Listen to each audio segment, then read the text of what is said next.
to Miss Kat's Storyland. Today we are finishing our crazy story, Miss Child Has Gone Wild by Dan Gutman. Mr. Gnome, will you let us into Storyland? Thank you.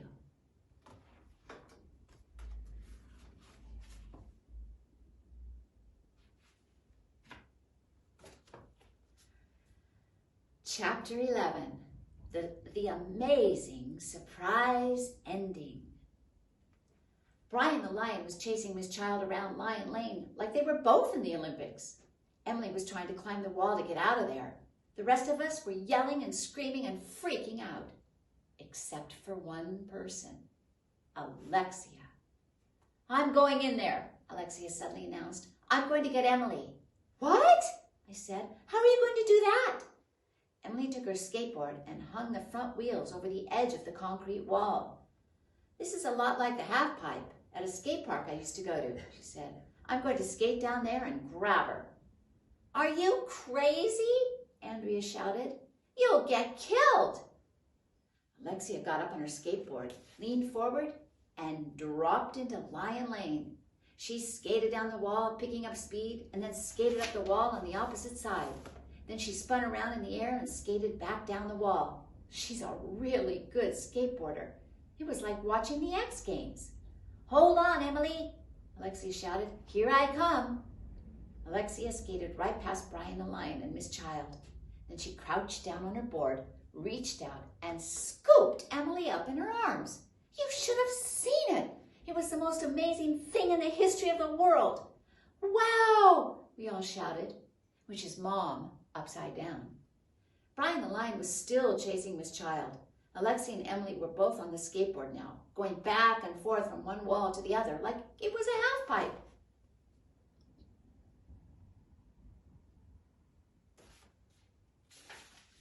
"Help!" Emily screamed. "I don't know how to skateboard." "But I do," yelled Alexia.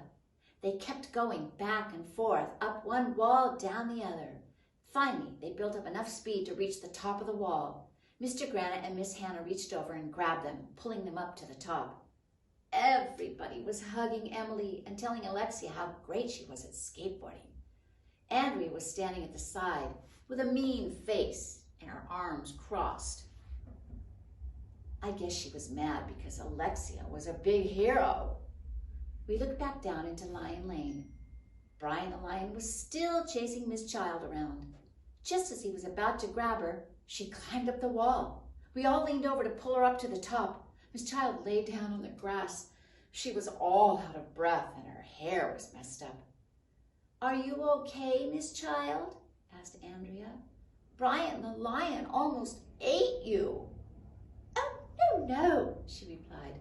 "Brian just needed a little exercise.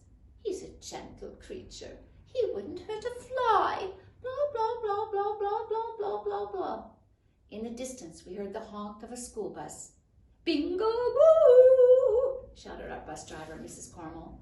It was time to go.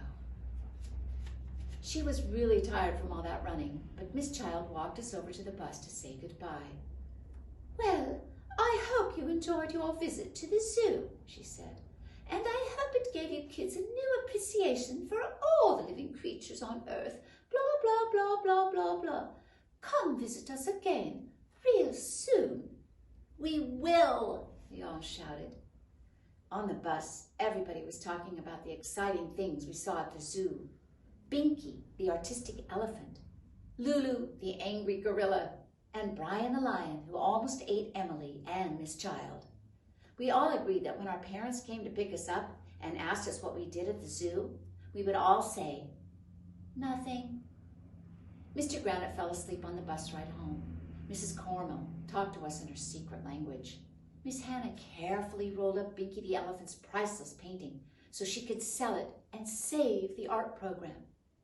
After 1,100,000 hours, we finally arrived at school. We had to go back to our classroom to get our stuff. And you'll never believe what was sitting on my desk when we walked in the door. I'm not going to tell you. Okay, I'll tell you. It was A mouse! Eek! Screamed all the girls. There's a mouse on AJ's desk, Emily shrieked. Oh, disgusting! You left your lunch in the class, Arlo, Andrea said angrily. It's attracted mice. It's all your fault. I guess we're not going to win the cleanest class in the school this week, I admitted. The mouse was sitting on my desk, eating what was left of my peanut butter and jelly sandwich. Suddenly the mouse looked up and saw us all staring at it. It jumped off my desk. Eek! Everybody screamed.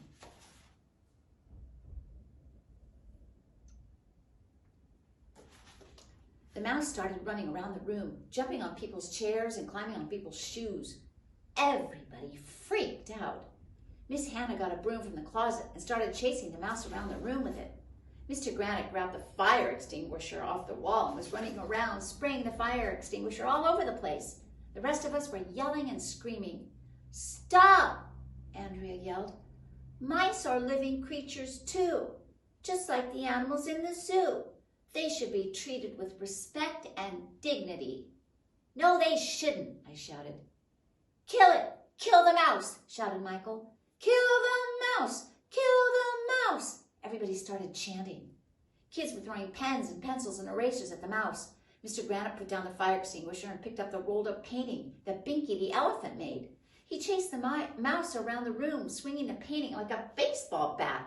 Stop! Miss Hannah shouted. You're destroying our priceless painting. I hate mice, Mr. Granite hollered.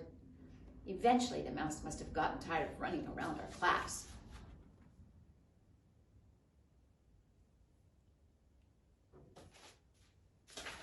Because it jumped out the window.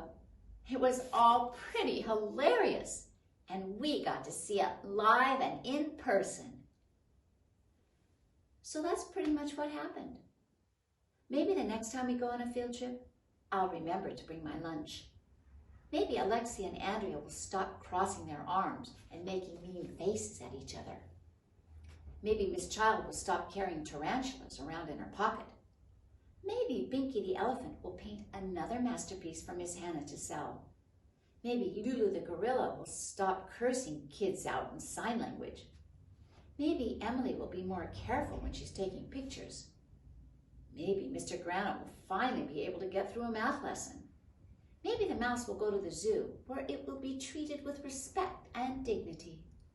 Maybe my dog will stop pooping on the floor. Maybe Miss Child will stop saying blah, blah, blah, blah, blah, blah, blah all the time. Maybe our class will win another field trip to the zoo. But it won't be easy. And that is our story.